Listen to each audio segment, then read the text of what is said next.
Number one. My name is Nadav again, and I would like to present to you Lumi Raz, who will be our first speaker. She will be giving a lecture on mapping our clients' complex unconscious social maps.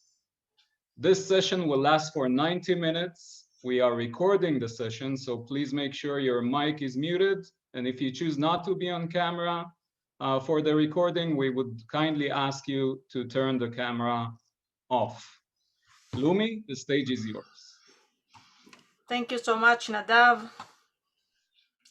So I will share a PowerPoint. You can receive the PowerPoint freely.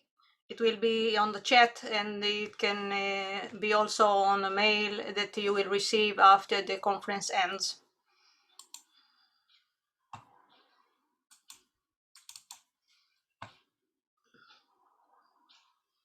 Okay. 1 second, my PowerPoint went.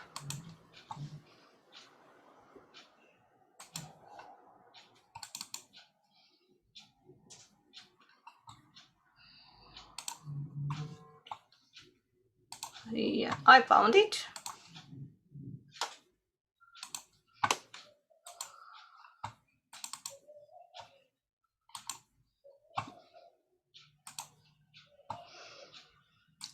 I hope everyone can see my PowerPoint.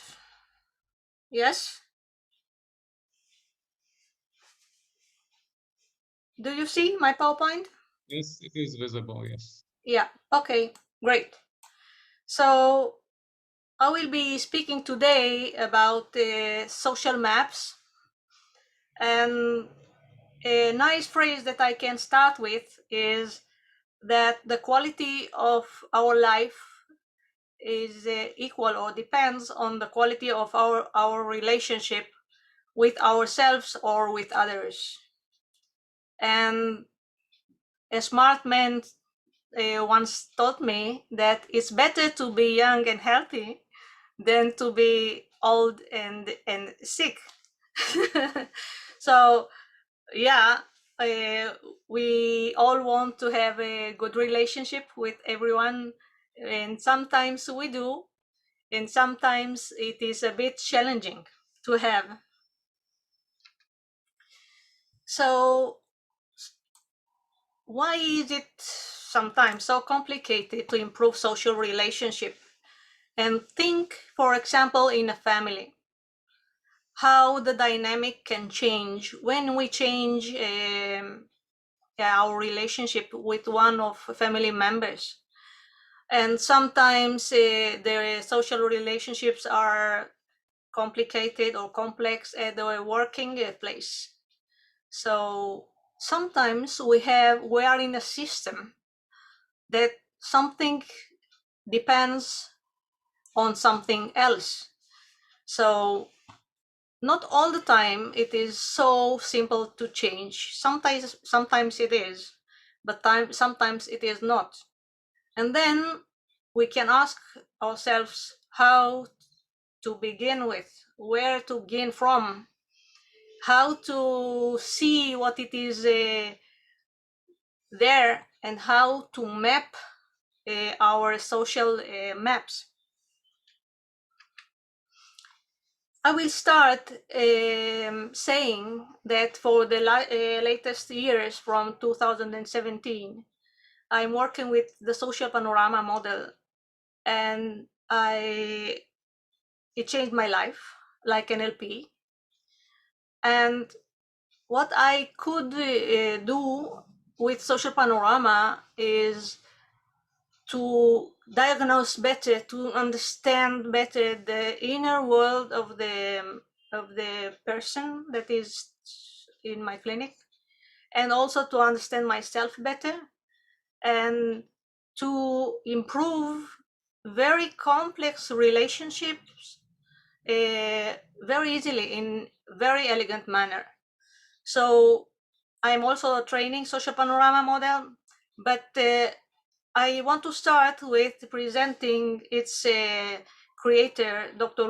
Derks, who will speak also on Zoom one after the next presentation. So if this model is interesting for you, maybe you can also hear Dr. Lucas Derks. So he is a psychologist from Holland, and he is an NLP trainer. Very, yeah, worked about 30 years or so on training NLP. He has been developing Social Panorama from 1994, and in the last years, he is developing more and more metaspace psychology. So what is a social panorama and what are these maps? How to map something? So let me begin by giving some basic knowledge about what I'm talking about, and then to give some brief examples, and then we will go to a bit of study case, and then at the end we will have about 15 minutes for questions and answers. So people are social creatures, and they have three-dimensional maps unconsciously, and the way that they arrange anything, persons, concepts, anything on this map, it means something for them. Today we will speak only about social map. We have other kinds of map. So social map is the map that someone has persons, individuals or groups on it. So here in this picture, you can see this lady is standing, and this social map, it is all around us, and we are in the center of this map. So we are in the center of our inner world, our inner social map, and all the person that we know or we heard of, or maybe we saw on the television, we met through our life, they are somewhere unconsciously, and this map is functioning without us to know. So it is like a hidden world that we can discover, and we will have also an experiment today that can give you a glimpse of what is a social map and how do we do it. So we have these social maps. We are in the middle of our social map, and as I said, we can see with our mind's eye unconsciously others, standing being around us. They can be also inside our body. They can be up or down. So basically, there is no place that they cannot be. Other person that we know can be everywhere, in all the space, around, above, inside us. And we can see ourselves too. So we can see others like family or colleagues, but also we can see ourselves, and this is very crucial because sometimes the problem going is with ourselves. So how to see what self we have and maybe how we can improve it, it's a big deal. When we speak about being stuck without about not being able to have a good relationship with other people, these maps, these person that they are all around, they have all kinds of features. They can be tall or short, they can be close or far, they can be in all kinds of directions, like in front of me, aside, in my back. And every feature from this, every feature of one representation, a representation is a person when I think of her, where I see with my mind eyes. So these maps are full with people's representations, personification. Every personification has a height. Yeah, they are standing somewhere, and they have a gaze. They are looking at someone, like myself, on this side or that side, or at some other person in the map. So we have here this line, green line, that shows us what is the level of this lady that we are giving the example. And we can see that we have here a lady, another old lady, maybe she can be the mother or the mother-in-law, and she is taller. You can see that this lady is also looking at her. We can see here another lady that is about the same eye level. And we can see that there are other personification that they are lower than the eye level of the person that we are speaking about. Just to be clear, personification's height has nothing to do with the physical height.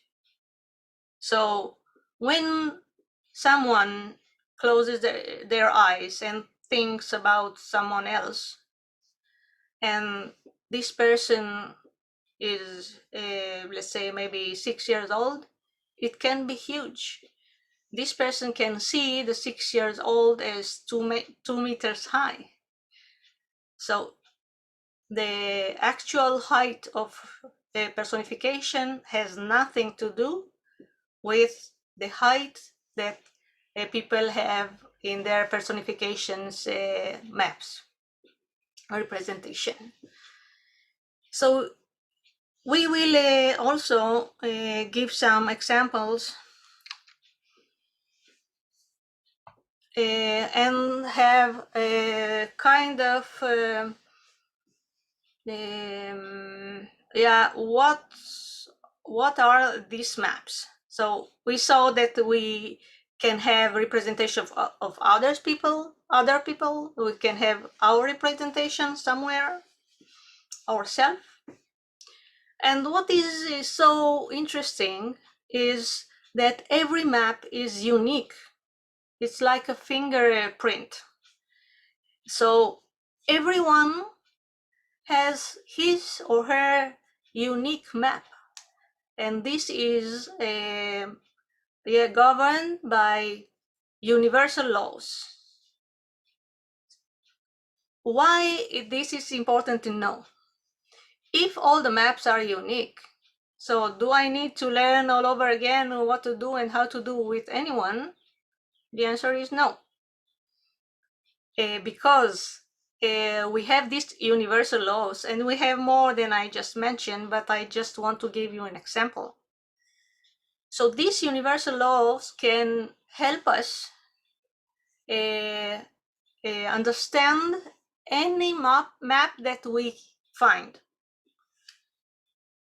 I want to go through some laws and explain it a bit. Any personification that is closer to us, it has a bigger impact on us, and it makes us feel the feeling that we feel for this person stronger.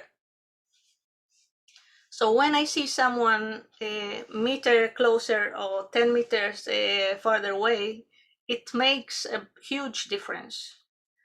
If I have a positive feeling towards someone, and let's say I want to bring his representation closer, then my feeling will be stronger.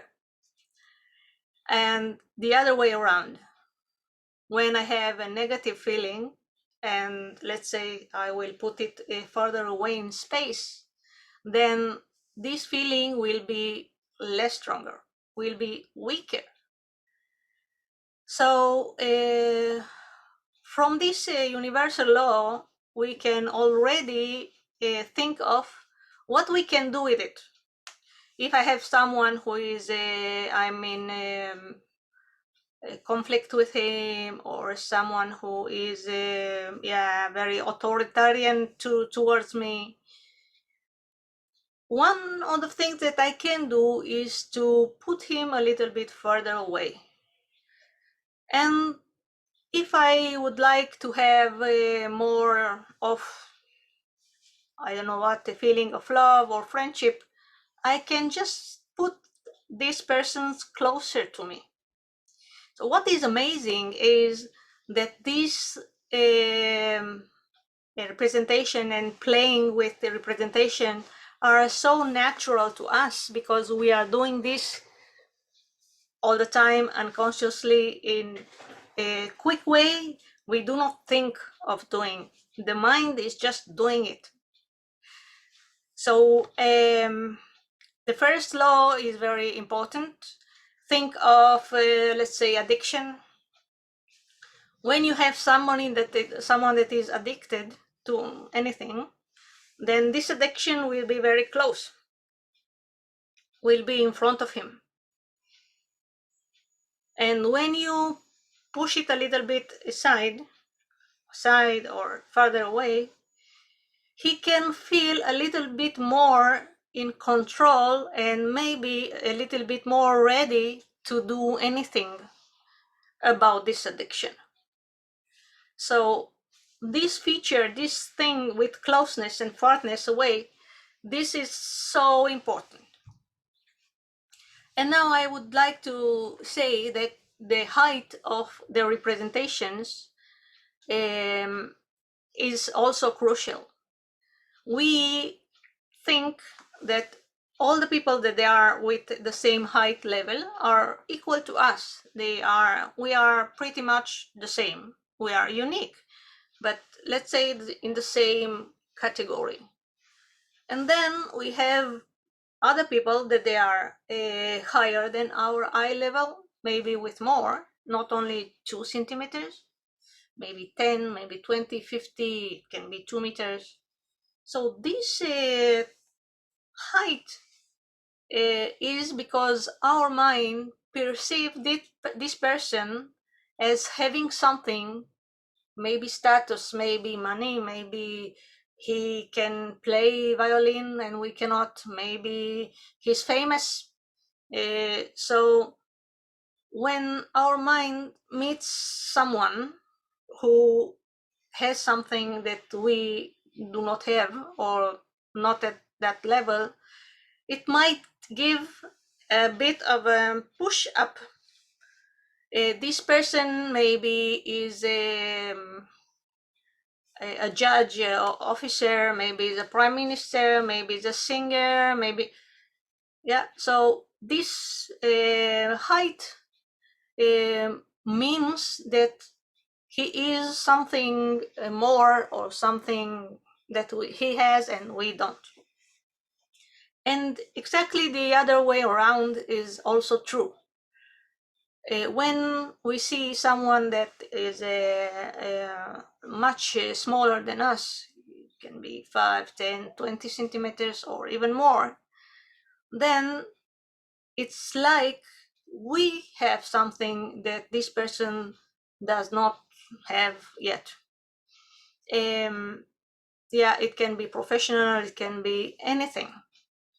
So the mind knows how to categorize things and how to let us know about someone with this feature height. And another law that is so important is if the person is centered in front of us or not. If this person is centered, then he or she is in our focus. We see them, maybe we argue with them, maybe we love them, but we notice them, we know them, we have something going on. So this personification that they are at 12 o'clock, centers in front, they are important to us one way or another. Also, sometimes this center person can be very close, and it fits when two people meet and they fall in love, and yeah, they can't have enough of one another. So this is a spot that I could notice when I see someone close, like I can touch him or her, close and in front of me, centered, then it's high chances that is a strong love or infatuation. It can be anything. But if it is close, most of the times it means that we love him or her. When this centered person is far away, and if it is also big, most chances are that we are in a not equal relationship with this person. Maybe he is the boss or the father or the mother, and we are less important, or we are smaller in our mind eyes than this person. And usually people organize their past in their behind. So if we are standing in the middle of a huge clock, 6 o'clock usually is a spot that belongs to the past. And also, if it is very close, so if we see a person very close to us and maybe even can feel the body or feel the hands touching us, it means that they are supporting us. And if we talk about the focus, we said that in the front is so important and we have our attention on this. A side is exactly the opposite. It is like a place that the mind drops everything that is not so relevant. Yeah, maybe sport is there to some people, maybe I don't know what is there, maybe people that we do not meet for a long time, like neighbors or whatever. So aside, it means that is not so interesting, it's not so relevant, and maybe we do not have a functional relationship. We know these persons, but we are not that much in touch. So a lot of talking. I would like to show you this 3D view of what I said. And after explaining you this, please notice how, when you look at this, you can understand a lot of things. You can see, I will stop it for a bit, wait. You can see that this lady has the husband and the children very close to her in this pinkish intimate circle. You can see also, wait, another lady and a boy, a man in her past, in her behind.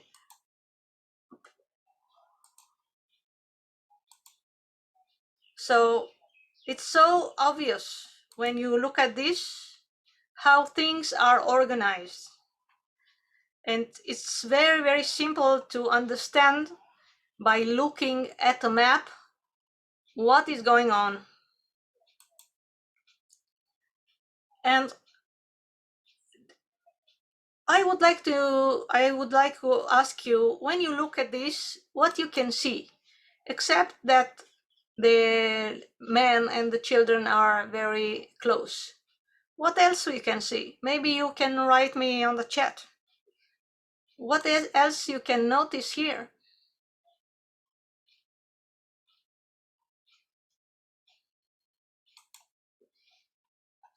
Okay, you can write me, and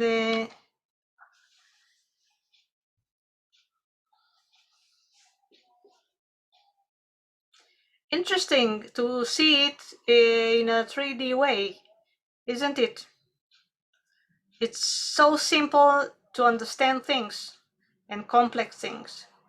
So let's say this is a family, and let's say this lady is coming with a certain problem that, by my guess, will be this tall lady standing on 12 o'clock, that she is so high.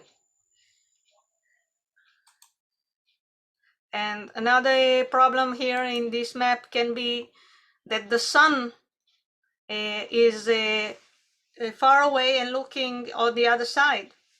So this lady might feel a lot of feelings.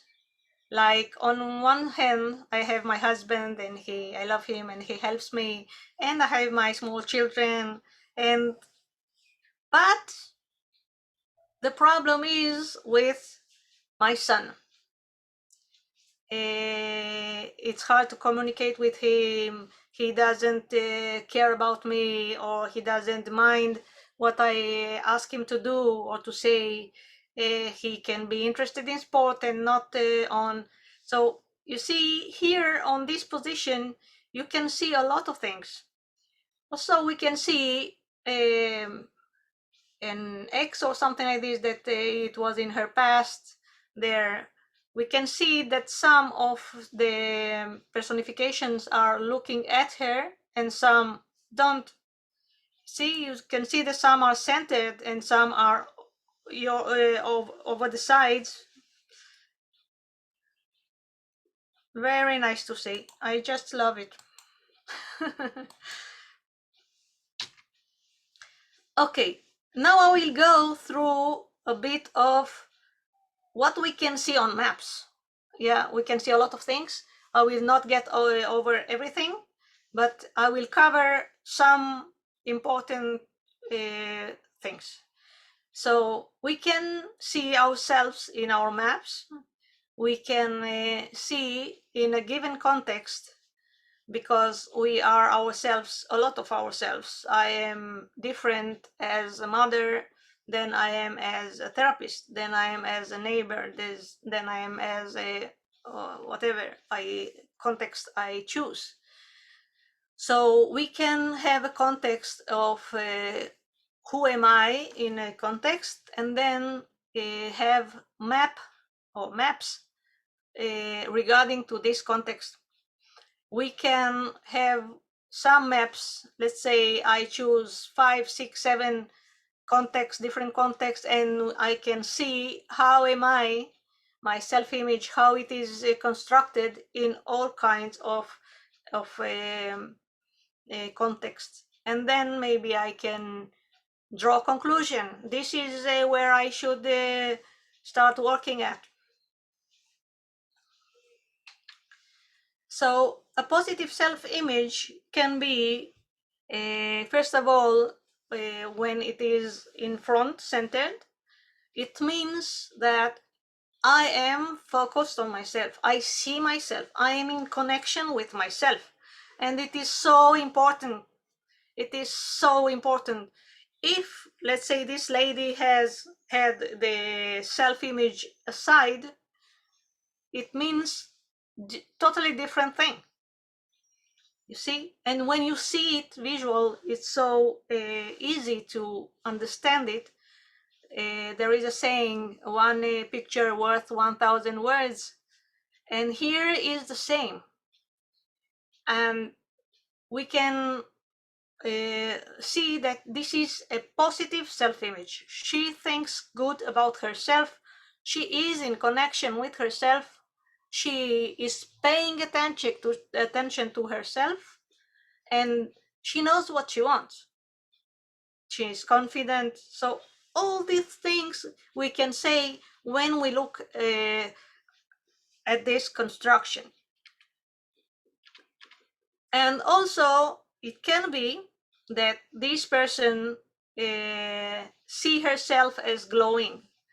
think at people that they do something so fulfilling. They are, living their dreams in any context. They can start a family and they can get pregnant and they can, whatever professional, maybe they can learn something or, yeah. So there are times then someone can see himself or herself connected, centered, good height, and also glowing. And for our right hemisphere of the mind, glowing means that we are connected to our resources. So when we can see ourselves glowing, for our mind, it means that we have anything that we need. We are connected to our capabilities. We are living the dream.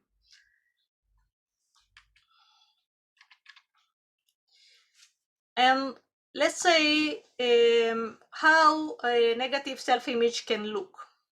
Let's give an example to that too. A negative self-image can be a side, small, not so concrete, like I know it's there, but I cannot put my fingers on it. And it can be far, can be disconnected. It's like I know she's there, or I can see her, or I can feel her, but no connection, or she's small, or when I look at her, I have a bad feeling. I think negative thoughts of her. And yes, this can give us a lot of trouble. When we have a negative self-image and we go to our family with it, or to our work, or anywhere, then we bring ourselves, we bring this with us, and this is not the best us possible. And now I would like to give you an example of a splitted self. It means that someone can have not one self, but two or more. And later today, I will give the case study about a lady that she had a lot of self-images.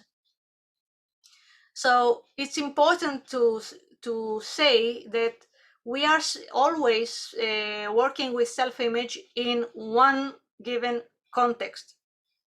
So I'm not thinking at how am I everywhere. We are always noticing the self-image when we focus on something very specific. And this, I gave an example here.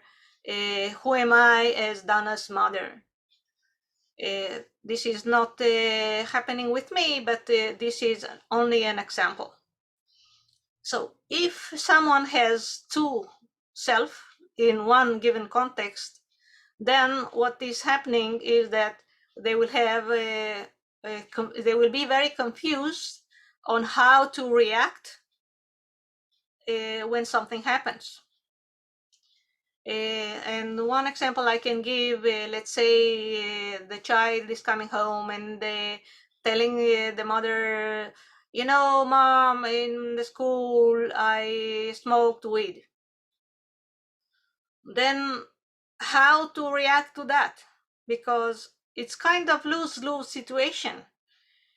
When this lady is thinking at herself that she is her daughter's best friend, or her daughter's friend, then she might say something, oh, okay, thank you for letting me know, and something like this. But she will not take measures. She will not be, doing drugs is not good, or I don't know. So she will not try to stop it or to do something about it, but more playing the role of a kind of a friend. And this can play in the thought that, okay, I want her to tell me everything, I want her to be my best friend, and if I'm not here, maybe she will not tell me things. I think everyone can relate to this kind of thinking. And if you think these thoughts, it doesn't mean you have a split self.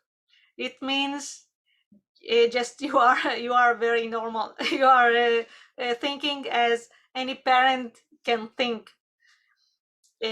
So if someone has two self-images, then in a given moment, like I said, they can be or the daughter's best friend, or they can get angry and forbid something. And the other side is, of course, we need to think that parents, this is the role of the parents, yeah, to see how the children are and what they are doing. But over there, this mother can think, I want to educate her, I want her um,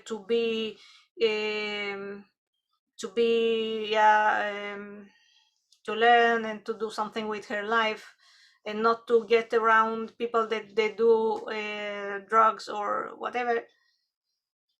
But also she can have this feeling or thought that if I tell her no, maybe this is also the last time that she will tell me. And maybe you can think of it as logical thing. Like, okay, I tell her no, I forbid her, maybe I go to the principal, or maybe I go to the police or whatever, but then I'm not her friend. But then I next time she will not tell me. So it's kind of lose-lose situation. On one hand, being a friend is not allowing the mother to take care of it, to do something about it. And if she does, on the other hand, if she does something about it, then she loses the trust of the daughter, and chances are very big that the daughter will not tell her again. Okay, so this is a lose situation. What is best is for this mother to have one self-image, and in this one self-image, she can be both. This is the thing, that she can be both. She doesn't need to choose if she is the friend or the one that educate her. Yeah, she can be both. She can be the friend and educate her in the same time and feeling good about it. She can, let's say something about thank you that for sharing this with me, or maybe less official, and maybe tell her, drugs are not something that is good, maybe damaging the brain, or I don't know. So the point here is, when you have one self-image, you are not in a lose-lose situation. You can function both as this and that. So this is why, one of the reasons why it's so important to see what is there and to take care of it. And also, one can have the same person as two personification. Let's say this lady is married for 15 years, and she is going one time, the husband, they are working together, and one time she can hear the husband speaking and acting not appropriate to someone else. So then she might have two personification of this person, the husband. And in her mind, it's like, okay, I know him 15 years, and I love him and he loves me and everything. But also I know him as the boss, maybe yelling, maybe being not so nice to the employees, or firing people in a not thoughtful manner. So in all kinds of situations, when a person is shocked about someone that they know, and this person is acting in very surprising manner, they do something, another personification of this person can be born. And then she doesn't know how to be in relationship with him, because he is the sweetheart, he is the husband, he is the love of her life, but also he is the one that is can be cruel and unthoughtful with other persons. So here the question is, who is my husband? Who he really is? And then when she is in this doubt, high chances are that he is in the same doubt, because he can have two personification of her as well. And all the times, every time I checked someone who had other person two personifications, the other person had two personification of the person. So it is going both sides, and this is very interesting. They are having kind of two relationships, and both of them can be very confused. What is happening right now? Okay, you are my boss now, or you are wait, what?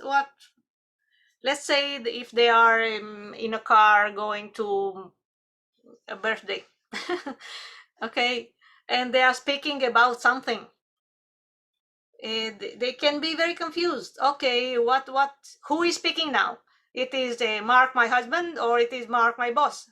Who? So you see, we can have all kinds of situations that we can also handle it when we see them, when we see what's happening, and we can tackle it very easily. So look how wonderful this can be. Yeah, 3D, we can see exactly how one is standing where, and the distance, the everything we can see like this. It's wonderful. These two personification, they can have also different heights, as you can see, and also all the times I had this situation, the boss husband was always taller. Okay, so when you look at this, you see the height, you see the place, you see where they are positioned, you just know that one is in intimate circle, it's pretty much the same eye level, and the other is in front, is big, it's like facing her, and there is something over there that they are maybe arguing, maybe she depends financially on him, or I don't know. So you can see at one glance, you just take a look, and then you understand what can be here, what is happening here.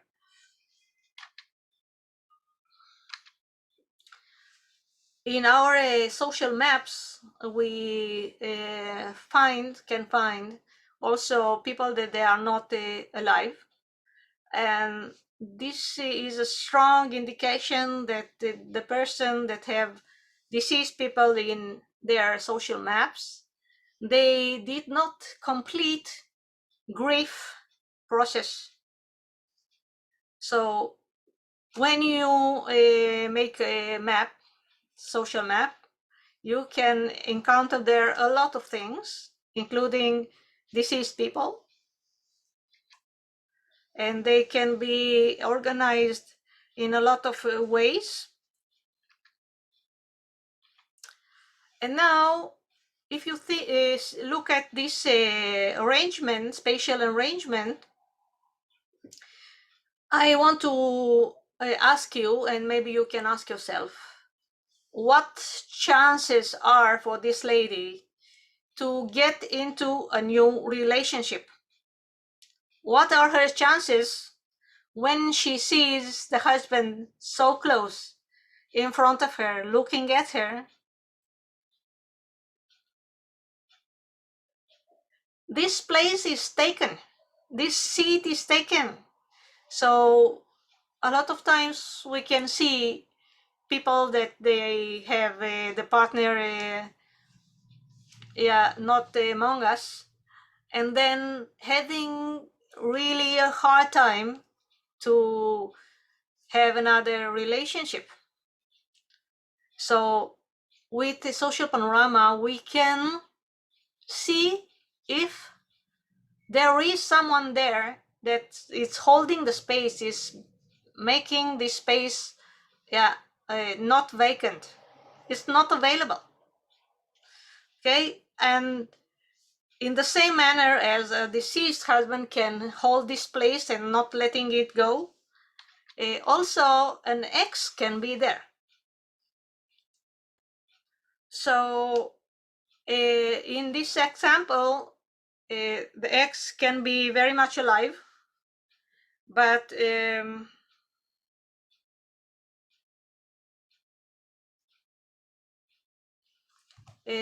ex can be very much alive, but she feels like the relationship is not over. Usually, most of the times, the exes are moving by themselves. Okay, think of someone who was in a relationship and then they ended the relationship. It's happening all the time, and in a natural way, the brain, what he does, it's putting the X on another spot alone automatically, and this is happening a lot. But sometimes the brain is not updating the current place. So he can be, let's say, on a side or in her back, or he should be somewhere else. And as long as he's here, she will find the excuses not to go on a date, and if she's going, then not to start a relationship with anyone, because he is still there. He is present. Wonderful. And I just love videos, and I will show you how it can look. She's looking at her, he's looking at he's looking at her, she's looking at him. Yeah, it's kind of, what do I care about some other guy? I'm not emotionally available to meet someone. And they can be stuck in this position for years, decades. We can help them in minutes to update the place. This ex needs to go somewhere else. We can also ask her, where is your former exes? Maybe he can join them there. Or we can ask her what is the current place can be, and she can move him. Also, this ex is blocking her future. If you see that in her focus, he's functioning as a wall. Okay, it's like, let's see, let me take a paper. It's like this. It's like she cannot see her future. She cannot make a career or anything plan. It's hard to do it when your future is blocked by a person, and also this person is not in her life anymore. So she can experience here. She can experience longing for this person. She can remember all the time how was it to be with him. She can maybe look for him, what is he doing now, maybe Facebook stalking and things like this. So for her, the relationship is not over, and it will be very hard to do something about it, about a new relationship, about a career or anything when this is happening. So, wow, I spoke a lot. I feel like it's a good time to have an experiment. Are you with me? Yes. Okay. So we will have a small group experiment, and I will ask you to experiment with me how is in your map. We are not changing nothing. We do not have something that we are working to get better, to do better, nothing. We just experiment how it is on my map. Ready? Okay. So I will just tell you what I want you to do if you want to go along with me, and then we can do it. So the exercise first phase is that you think of a person that you like, you feel close to, you love, maybe the mother, maybe a close friend or someone. And then you start exploring where exactly is this person located. In my in front, side, in my back, up, down, inside of me, outside of me, where?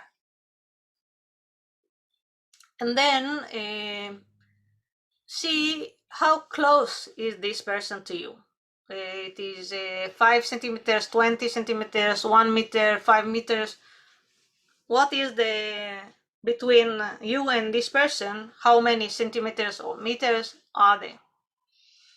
And then notice what is the height of this person. And we do not need to be exactly on 1 centimeter, but it is eye level, higher than eye level or lower. Okay. And the last thing that I will ask you to do is to check where this person is looking. Is this person looking at you, the other way? Where is this person looking? So let's do this experiment, and I invite you to close your eyes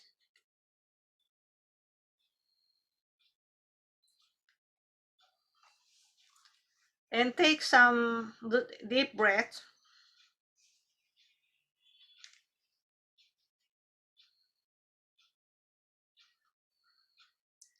And now think of this person.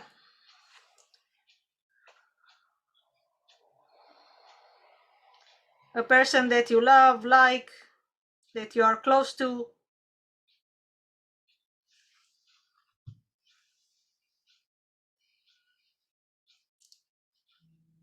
If you want, you can say their name if you wish.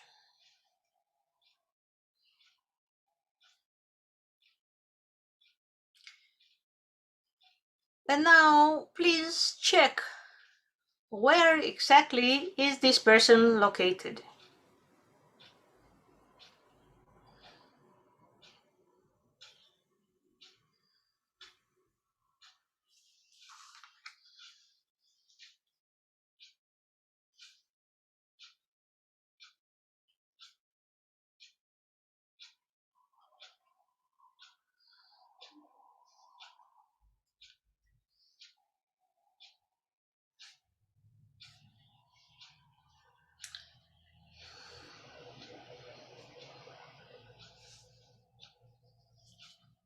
See how close is this person to you, and how tall, what is the height of this person, and notice where this person is putting their attention. Where is this person looking at or looking to?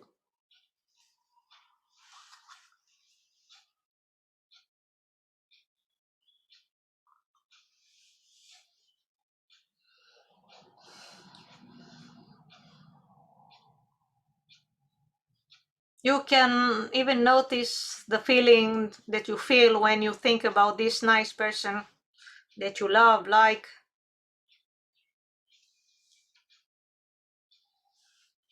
And then I would like you to think of another person,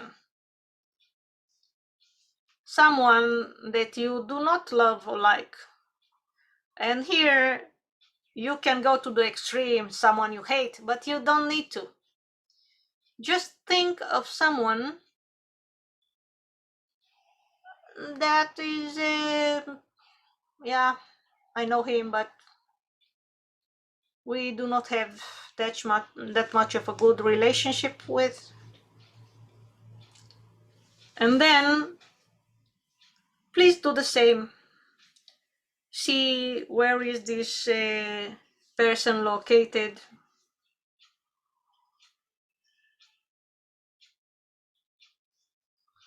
How close, how tall,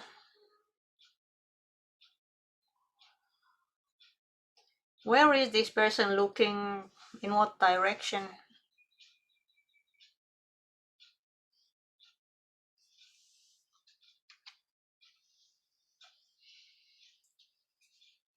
And now please take a minute to see with your mind eye all the differences between them. Let's say one is close, one is far, one is small, one is tall. Okay, so just see an overview of them both. How are they different?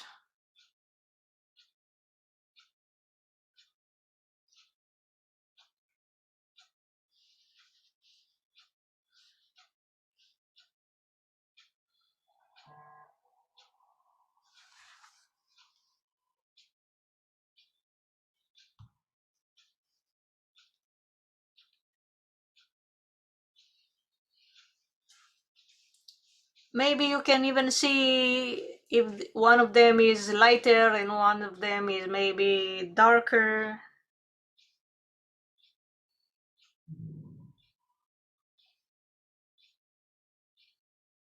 What differences are there?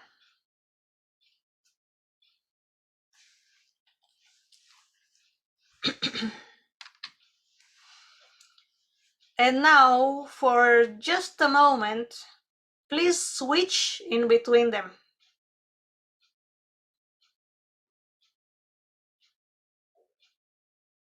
And if you can do it more than one moment, is good. If you feel uncomfortable, very uncomfortable, then just for a moment, and then you can return them to their original place.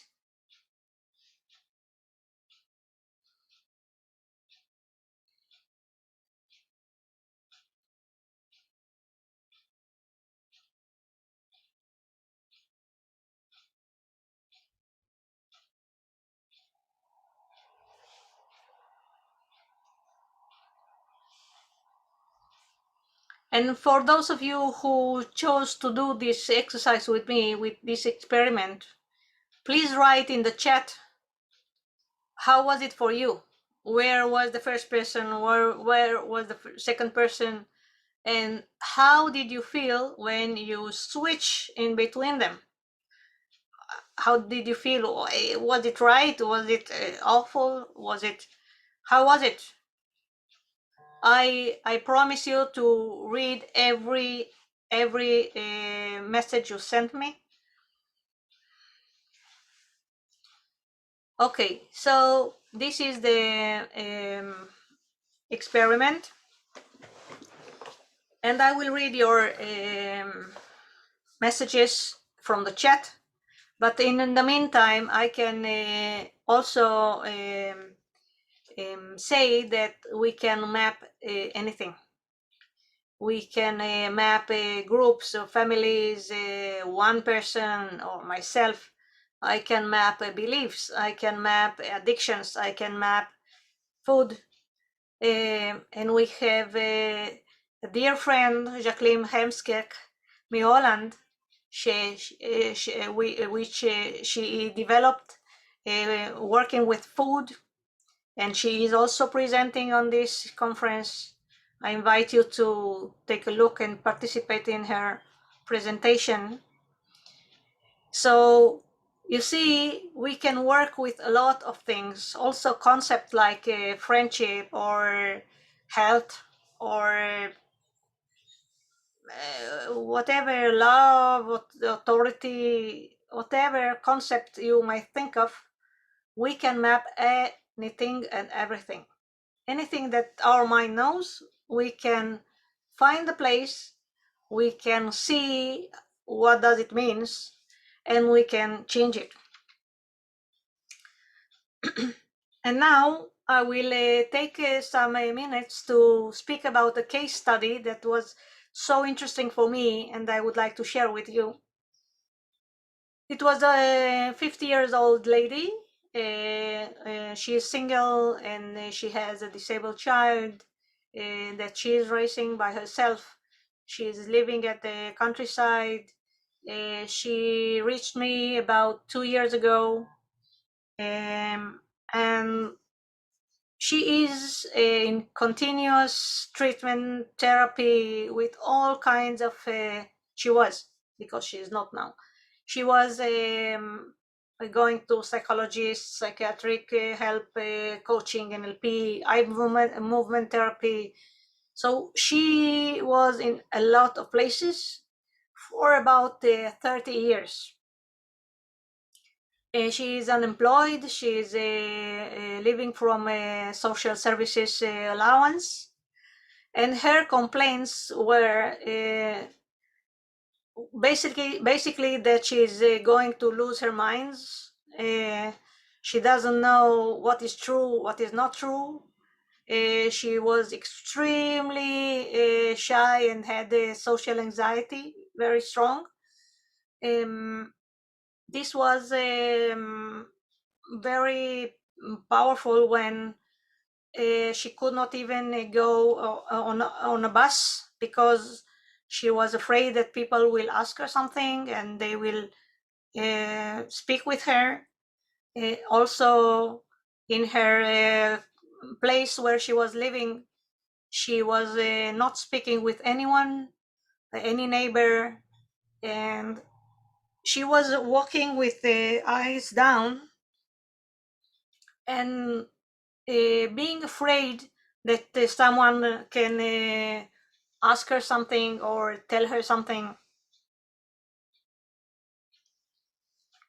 She said something very interesting at our first meeting. She asked me, "Who am I?" And that was very powerful because I could see the confusion. I could see the, like, I don't know, who am I? It was like this. She had a lot of down moods and low energy, and she was like in a saving mode. Anything that she cannot do, that she can not to do, she will not do it. You know, this kind of person that they do only what they have to do it. So going very economical on energy, feeling drained, empty, down, depressed, and sometimes she had a outburst of anger and rage, and socially she was with no friends, not even one.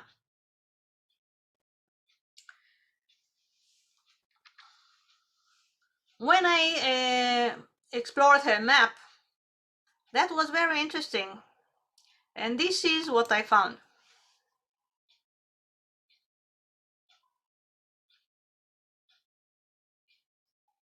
So this lady had more than 32 splitted self.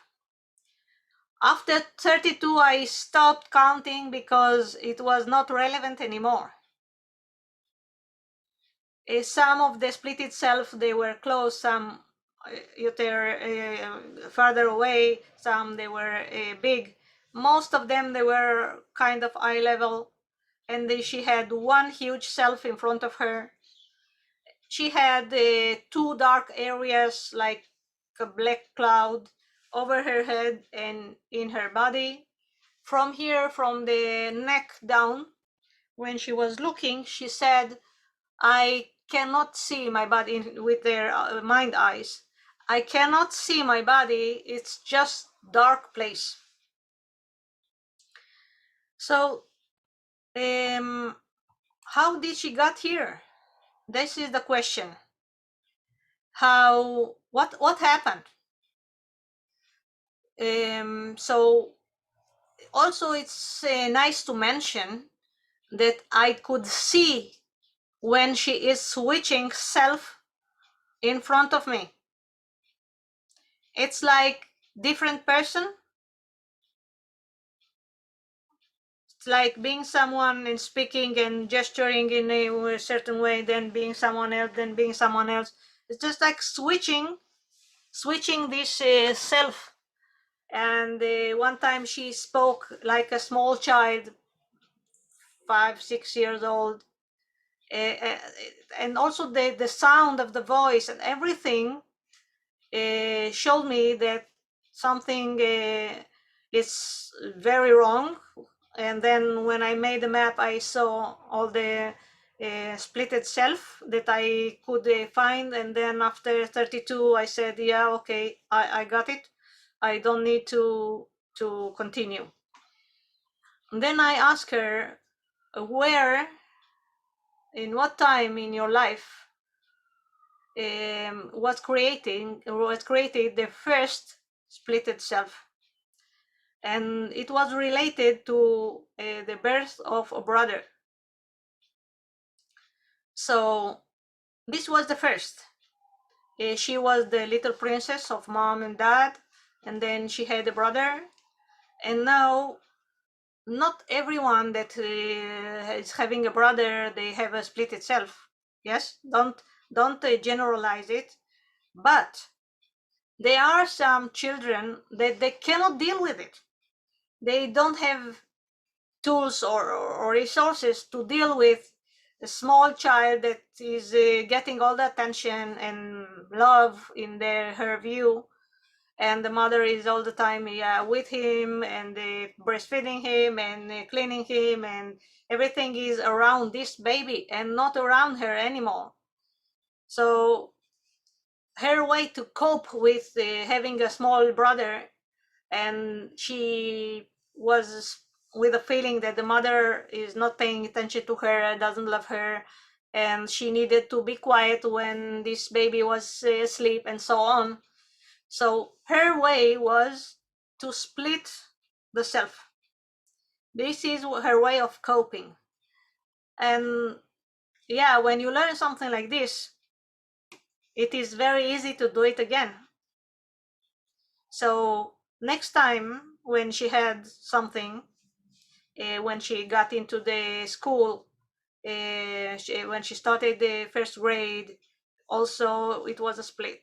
So all along her lifetime, when she had the trauma, so bad things happening, and she did not know how to deal with it, this mechanism was on. Okay, something's happening, so this is what is going on. It's splitting the self, and the new self that is created is a little bit more entitled or capable of doing with the situation. Okay, when I was speaking with her, I thought of, the snake is leaving the skin once in a while when he's getting bigger.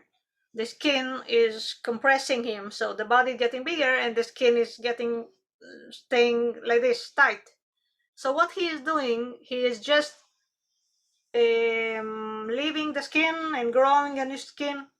It's like this. Yes, it's not exactly like this, but when I think of it, it's like this.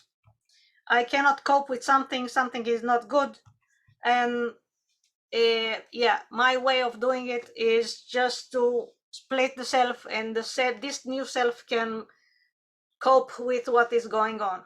So what we did,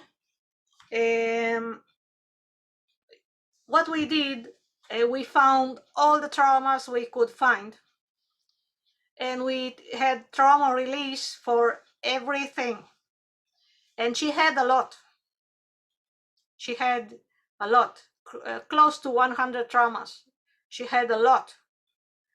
And if I would insist on seeing how many splitted self she had, I would go to many more. But this is not so relevant, because I understood the mechanism, and then I could deal with the traumas. I could work with splitted self, and I can say how I did it. After trauma release, I asked her, what resources were you lacking when your mother gave birth to your brother, and what if you had this in your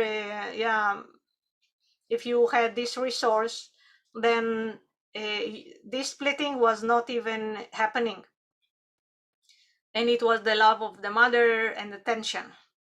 So we work like this with the split itself, and when we checked after that, when she sent herself the resources on the timeline, and then she associated with this and kind of grow through this moment of receiving a small baby brother, then she knew that she was loved, and her mother got her attention, and they are both getting the attention that she needed. So this work with split itself is from Social Panorama, and it's just finding out what resources was there missing, and then she associate with a resource, sending herself before the splitting, and then going on the lifeline or life line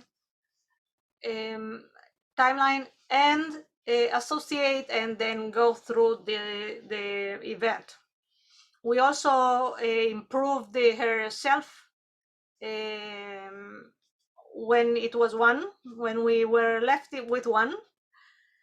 She also wanted to do something about the mother, because she was resentful, like feeling like the mother let her down, like abandoned, and it was a hard feeling that she had all her life.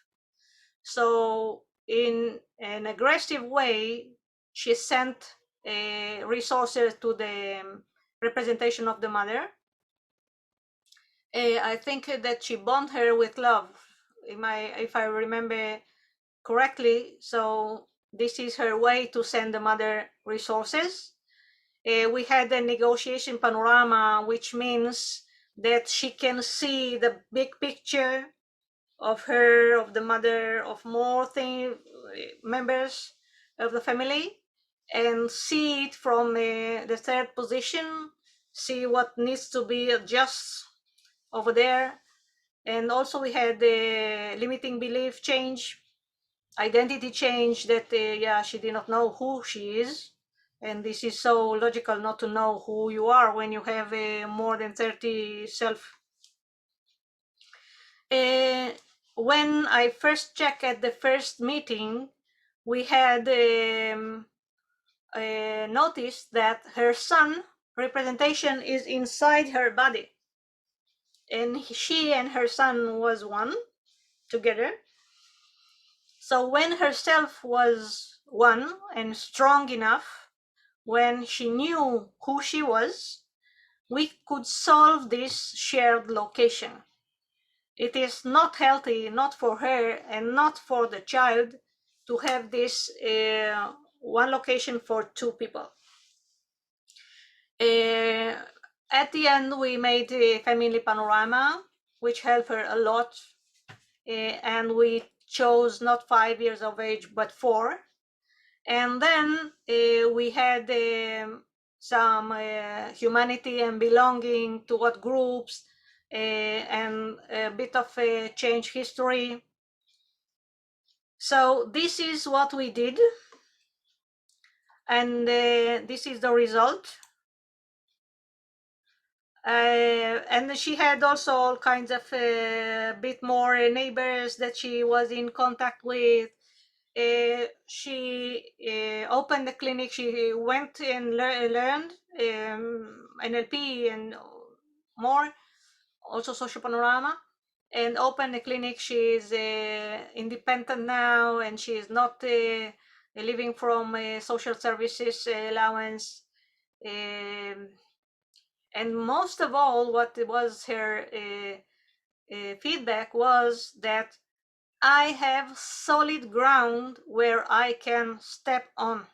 Now it is different. I know who I am. She began this loving herself and the process, and it is a process. So yeah, we went from this very not nice thing going on to this one, and she experienced being energetic, thinking of the future. She went and learned. She started her own business. So it was a huge shift.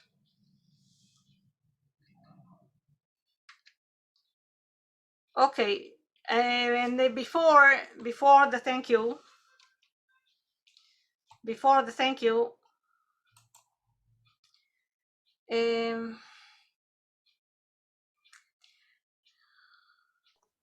So Lumi, there was one comment, and I'd like to ask you guys to present questions. This is a good time for that. So far, one comment from Tina Sirkia. I hope I pronounced it correctly. So she says that there might not be a problem with the people I'm representing in this diagram, but actually that's something going on with myself inside my thoughts. Yeah, exactly.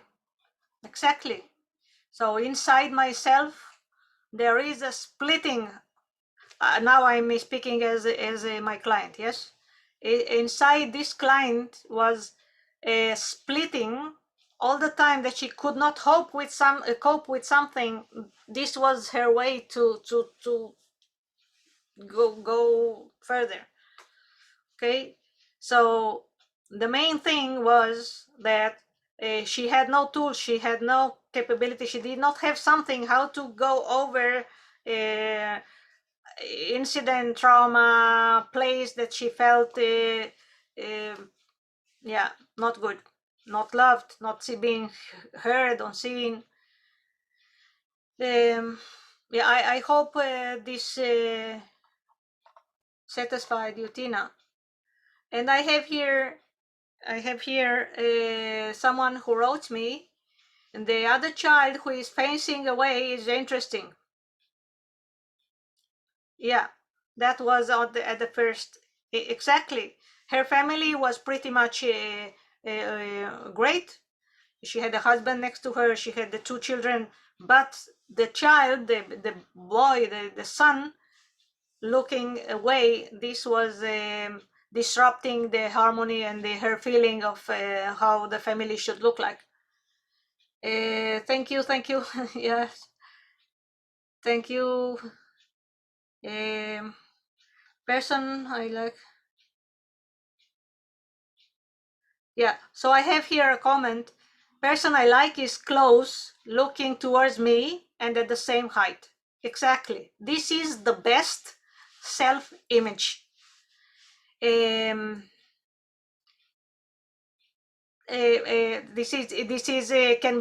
place can be for another person and for myself. Yes, it holds for both. So person that we like, they are closer, they are more on the same eye level, and person that we don't like, they are farther away and they are a little bit bigger, and yeah, they are in another spot.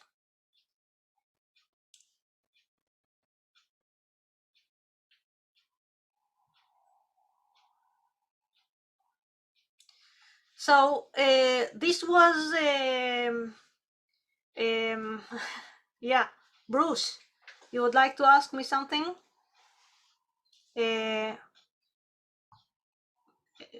Maybe you can unmute yourself, or maybe Zohar can help you with this. 1 second.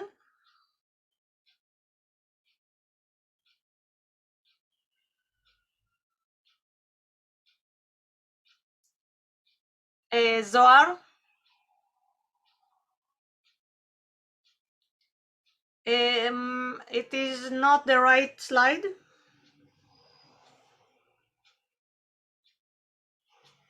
I would like to hear Yes, Bruce's question. Sorry, Lumi? I would like to hear Bruce's question. He raised his hand. Okay, in a minute. Thank you.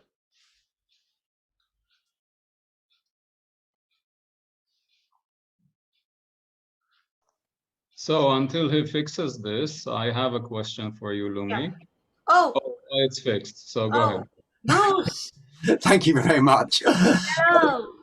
As you know, Lumi, I suffer from incorrigible enthusiasm, so excuse me if I'm a little bit too enthusiastic with my question. But what I absolutely loved was your case history, and how there were 32 and probably many more splittings. And what I was really interested about was how very often when we think of splitting, we think of clinical psychology. But when you gave in the previous example the idea of the woman relating to her husband as her husband, but then she could also relate to her husband as somebody else. And I was wondering what the difference is, if there is a difference in social panoramas, between the process of splitting and the process of quite literally just having a different personification. Because sometimes I think in different contexts, people can quite literally be somebody else. And indeed, in order to be excellent, they need to be somebody else. And maybe one of the differences between, in my map of the world, between the personification and the splitting is in the different context, when the person has a different personification, they're much clearer about what their well-formed outcome is, what they wish to achieve, and how their internal structure is created. Whereas someone who's splitting has none of that information available. So I was just wondering, in social panoramas, if there is a difference, and if there is a difference between personification and splitting, what that is.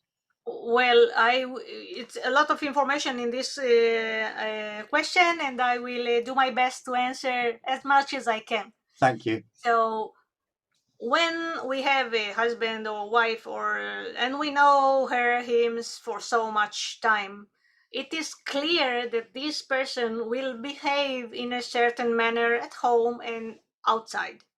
So, but this is in a range of allowance, like, okay, he can be polite outside, but he can maybe shout at home. Okay, we are his family. So it is logical, and it is like, I can understand him, that he got in different contexts different behaviors. And yeah, we are all the time changing for ourselves how we are. But it takes a amount of something like trauma, like something so unbelievable why this happened, for to have another personification of the same person. It's like finding out that my husband has a second child with another woman. It's like, whoa, and this child is 7 years old. What happened here? Where am I this 8 years? What?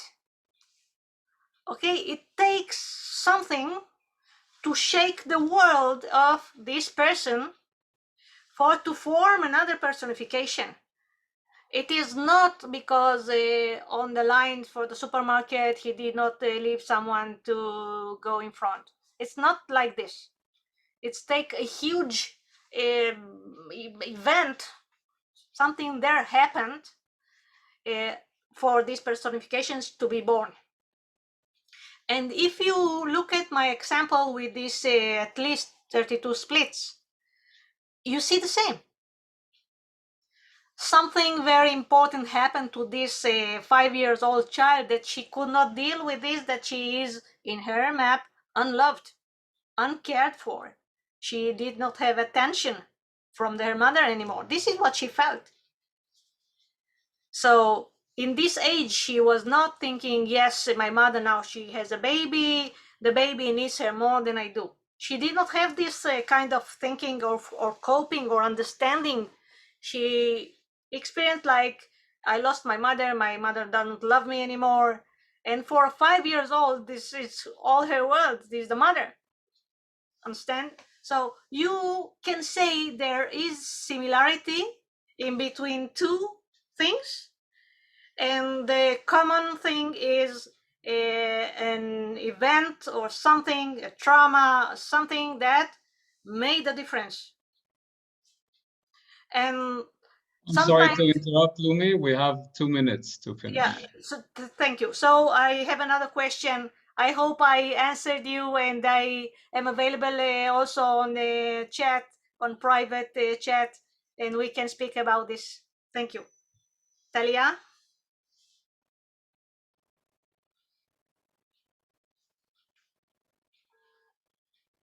We have 1 more minute. I want to be in time. Zohar, can you help Talia to unmute herself?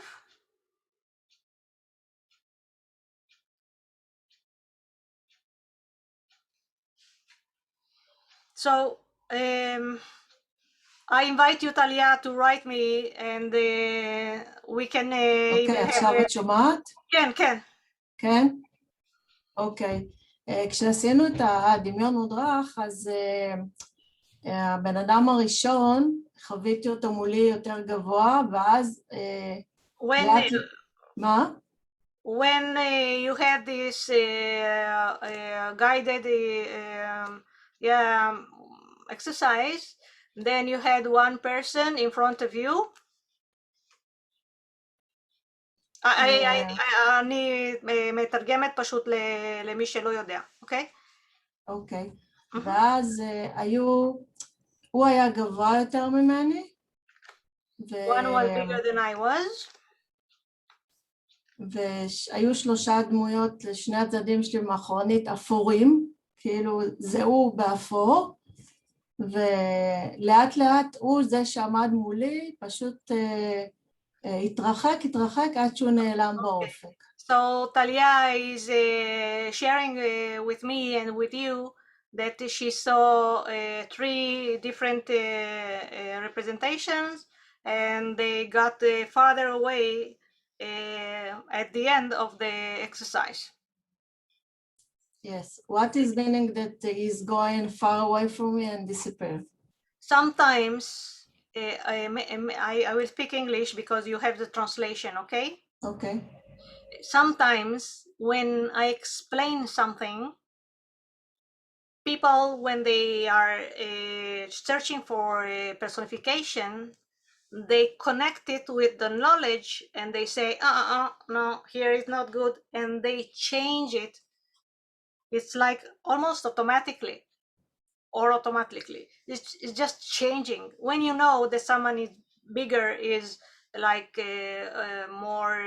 worse than a level of the eyes, then your mind can do all kinds of adjustments in a second. in a split of a second.